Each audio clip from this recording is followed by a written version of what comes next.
தொண்டை நாட்டின் பாடல் பெற்ற தலங்களில் 20வது தலமும் பிரளயத்திற்கு பிறகு தோன்றிய முதல் சுயம்புலிங்கம் என்பதால் பெருமான் ஆதிபுரீஸ்வரர் என வழங்கப்படுகிறார். பிரளய நீரை ஒற்றி எடுத்ததாலும் வாசுகி பாம்பை தன்னுள் அடக்கி கொண்டதாலும் ஒற்றிக்கொண்டதால் ஒற்றீசர் உற்றிடம் கொண்ட பெருமான் படம்பக்க நாதேஸ்வரர் எனவும் தலத்திற்கும் இவ்வூருக்கும் ஒற்றியூர் என பெயர் வந்தது.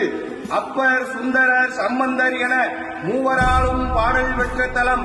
சுந்தரர் சங்கிலி நாச்சியாரை திருமணம் செய்து கொண்ட சிறப்பை உடைய தலம். கலியநாயனார் அவதரித்த தலம். பேய்கரும்பு இனித்து பட்டினத்தடிகள் முக்தி பெற்ற புண்ணிய பூமி. இவ்வளவு சிறப்பை உடைய இந்த தலத்தில் பெருமான் புற்று வடிவில் சுயம்பு மூர்த்தியாக கவசம் சாற்றி அருள்வாளிக்கிறார்.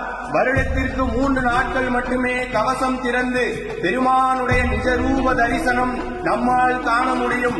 இந்த வருடம் வருகின்ற டிசம்பர் மாதம் 4ஆம் தேதி மாலை 6 மணி முதல் 6ஆம் தேதி இரவு வரை பக்தர்கள் தரிசனம் செய்யலாம்.